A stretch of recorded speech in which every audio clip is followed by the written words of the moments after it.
Wizards of the Coast. This is a company that makes beloved products, but it's also a company that seems to continuously sabotage itself or shoot itself in the foot. And this latest controversy comes in the form of a Stardew Valley mod that is something of a crossover between Baldur's Gate and Stardew Valley. I'm referring to Baldur's Village here, this really expansive mod that adds a bunch of new characters, new locations, new shops, new items, events, so on and so forth, all based on Baldur's Gate 3, the beloved game that captured the world. Its characters in particular are ones that people have come to fall in love with, and so featuring those characters in a mod like this is just something that people found really cool. You got Astarion and Karlach and you name it. It is a really cool and comprehensive mod that not only garnered a lot of praise from the community, but also from none other than Swen himself, who is the lead behind Baldur's Gate 3, the president of Larian Studios, and the man who led the charge on Baldur's Gate 3. Instead of castigating them for using Baldur's Gate 3 property in a mod, Swen actually encouraged this and congratulated this, saying so much love went into this amazing work. He's actually just this really wholesome developer who loves seeing people kind of fall in love with the games that he makes and kind of the characters and the world that he created to kind of expand that into other areas. And these being free mods, not being, products sold for profit. Swen was all about this. He's someone who fully embraces and supports the community, modding and creating fan projects, essentially. So that was just a really wholesome thing to see. And in return, June here, who is the modder, the guy who created the mod, came out and said on Twitter, responding to Swen, you have always been an inspiration and your words mean a lot to us. We sincerely thank you for your encouragement.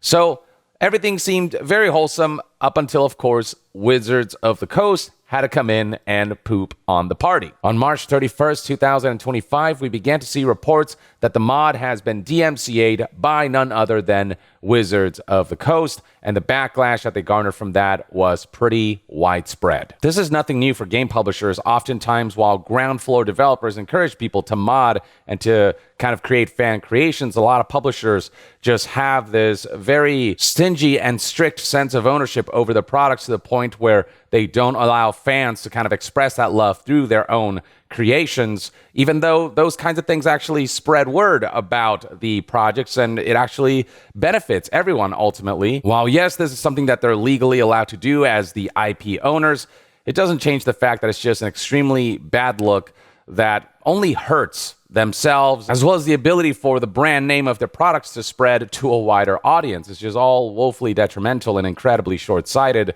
And not to mention, you're just killing wholesomeness. Now, you know what else benefits everyone? A comfortable chair like this one right here, which brings us to the sponsor of today's video, Hbada, makers of ergonomic furnitures like the E3 Pro chair here that keeps you comfortable during work and play. Assembling the chair was a fairly easy process, and when I saw it come together, I was immediately struck by how aesthetically pleasing it looked.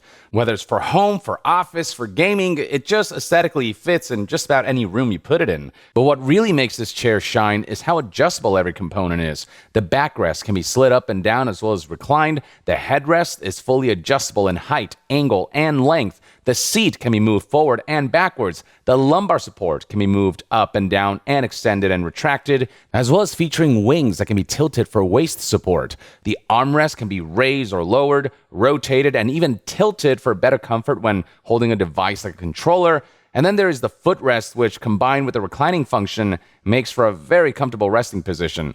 It's just a really nice chair with comfortable and breathable fabric that improve your posture, diminish discomfort, and can accommodate all kinds of situations. As someone whose work involves sitting a lot throughout the day, the adjustability of this chair and the good it does for my posture is very welcome.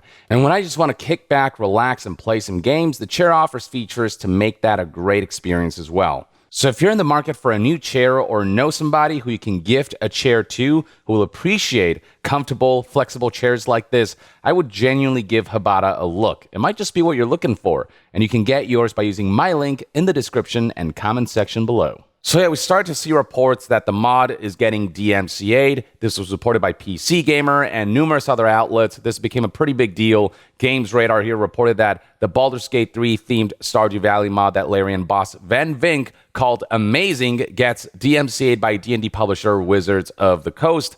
And this is just something that feels very in line with Wizards. People have seen Wizards kind of stumble their way through one PR nightmare after another through decisions of their own. Now, coming to the defense of this mod and modder was none other than Vincke, who retweeted PC Gamer's report that Wizards of the Coast has DMCA the mod and had the following to say about this whole situation. Free quality fan mods highlighting your characters in other game genres are proof your work resonates and a unique form of word of mouth. In my honest opinion, they shouldn't be treated like commercial ventures that infringe on your property because they're 100% not that. You don't have to pay to download those mods, and in order to access those mods, you have to buy the original product in the first place. And then beyond that, just because Stardew Valley's Baldur's Gate 3 mod is Baldur's Gate 3 themed doesn't mean that it is actually a Baldur's Gate 3 experience. You still have to buy Baldur's Gate 3 to have the Baldur's Gate 3 experience, but this is just kind of a Stardew Valley-fied version of Baldur's Gate 3, and it's just fan fiction, essentially, in the form of another game that has flexibility when it comes to its modding tools. There's nothing commercial going on. There's the person who made the mod isn't making a profit off of the mod. They do have like a donation page, but that's a choice that people can make. It's a tip jar, essentially, for the efforts that the modder put into their work, but they're not directly selling the mod. So yeah, more than anything, it's just a love letter to Baldur's Gate 3 that only helps spread the Baldur's Gate 3 name and, D&D as a whole. And so Wizards doing this, the fact that they're deciding to kind of tarnish this unique form of word of mouth is detrimental to the company itself. Vincke continues in a follow-up tweet, protecting your IP can be tricky, but I do hope this gets settled. There are good ways of dealing with this. Just about everyone agreed, and the W that this was on the part of Vincke to do this, to come out as the CEO of Larian, the game director of Baldur's Gate 3, to defend a modder. Like, he didn't have to do this at all. He could have stayed quiet and nothing would have come of it. But the fact that he went out of his way to actually defend the modder and to highlight the importance and the uniqueness of modders taking somebody else's work and kind of showing their love of it through another game's mod, that is something that we rarely see, especially from someone in his position. Vincke continues to be an exemplary display of what a developer in his position should aspire for, the kind of messages that he puts out there in terms of how games should be made, how they should focus on just, creativity and fun and idealism rather than all the greedy elements that go into video games these days, combined with him taking the time to defend this modder who is showing and has shown so much love for Baldur's Gate 3, highlights that Vincke really cares about not only just the profits of the successful games he makes, but he genuinely loves the community around his games and the creative elements surrounding the products that he's made and the way the communities have kind of taken that and run with it. And then beyond Vincke, we have Michael Dowse here, publishing director at Larian Studios, who retweeted Vincke's support for the mod not being taken down and it being reinstituted, and he tweeted, "Long live Baldur's Village," further highlighting that just about everyone in the Larian team is on board with the mod and the love that it shows for Baldur's Gate 3. But do keep in mind that Wizards of the Coast is ultimately the publisher of Baldur's Gate 3 in terms of it being part of the D&D lore. Wizards of the Coast own the license for all D&D related things, including Baldur's Gate and its characters. So Wizards of the Coast, they are the IP holders. It's not up to Larian ultimately, but you can see Vincke is at the very least trying to make a case for the modder. And it seems as though all of the backlash and the leads and, prominent figures within the Baldur's Gate 3 development team speaking out has ultimately yielded positive results, as not long after Wizards of the Coast has come out apologizing for the DMCA takedown, they have presented the following statement to media outlets who have decided to reach out for comment. They said, quote, "The Baldur's Village DMCA takedown was issued mistakenly. We are sorry about that. We're in the process of fixing that now so fans in the Stardew community can continue to enjoy this great mod. This same statement was sent out to media outlets across the board. IGN got the same statement right here, and they have updated their article as such. One has to wonder how this can happen mistakenly. You know what I mean? It just feels like they saw the level of backlash that this was garnering, and they decided to pull back and, make it seem like it was a mistake. I don't know. If they explained how this could mistakenly happen, I'd believe them. But because Wizards of the Coast has been known to make dumb moves that they then had to retract and apologize for, it feels like it really wasn't a mistake. Like this was something they would have pushed all the way through if it wasn't for the level of backlash that they got, and if Swen himself hadn't come in to defend the modder.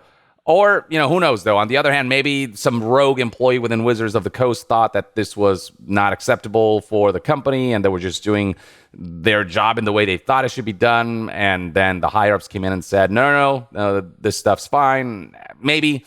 I don't know. That's like the best case scenario. But to mistakenly DMCA a mod for Stardew Valley, it feels like you really have to go out of your way to DMCA something like that. So for something like that to happen whoopsie poopsie by mistake just seems unlikely to me, but that's just ultimately speculation. But all's well that ends well. Swen was happy to see the mod return, stating a good ending. Happy for June, Kawaner, Yudeling, Haruka, and Sirius, essentially the people who worked on the mod. I hope they get to develop a lot more of it. And also good on Wizards of the Coast for fixing this swiftly. Regardless of what the behind-the-scenes situation looked like while this happened, how this could have happened mistakenly, at the very least, Wizards of the Coast ultimately did decide to let this mod go without DMCAing it. At the very least, they decided to correct what they claim to be an error, and at the very least, this sets a precedent for mods like these not being targeted for DMCA by Wizards of the Coast. This is like an example that we can look back to and say, hey, Wizards, you did this before where you said that, you DMCA'd a mod that utilized, D&D property by mistake. So that means that moving forward, if they did something like that, then we could see them as hypocrites and we could see them as liars. And so this discourages Wizards of the Coast from DMCAing future mods that, are appropriate in the way that they're output in terms of it not being a commercial product and it ultimately being a mod and a love letter that is free to access. But I just think back to situations like when Wizards of the Coast tried to introduce OGL 1.1, which everyone hated, and it just kind of restricted people's ability to take the game mechanics of D&D and kind of make it their own. And so the backlash surrounding that was so bad that they had to pull back and apologize and say they made a mistake and all these things. So this just feels like familiar territory for Wizards, which is why I'm less prone to trust them saying, oh, whoopsie poopsie, this was a mistake. I don't know how that happened. It's like it feels like they're doing things intentionally and then backpedaling when it backfires epically. But at the very least, it did backfire. At the very least, the mod is still alive and well. And to see the Baldur's Gate 3 developers go so far out of their way to defend the mod, hopefully it'll make other developers and publishers who are more strict on this kind of stuff more open-minded about allowing people to express their love for, an IP, a game, characters, through mods without having to fear facing repercussions that are ultimately detrimental to everyone and that are essentially a nuclear option. Just huge kudos to Swen and everyone at Larian for, encouraging, not just like allowing and kind of sitting silently watching these mods come alive, but actually like highlighting them and then beyond that defending them in a way that highlights a complete opposite practice to the likes of, Take-Two, who are all about striking down mods and anything that shows any kind of love towards, like Grand Theft Auto and some of Take-Two's biggest IPs. But that's one man's take. Let me know in the comments below what your thoughts and opinions are on this whole Wizards of the Coast, DMCAing Baldur's Village, and Swen coming in to defend it, and then Wizards of the Coast pulling back and saying it was a mistake situation. And to be further updated on all things gaming news, reviews, and discussions, stay tuned right here on Young Yeah. I'll see you guys next time. Young out.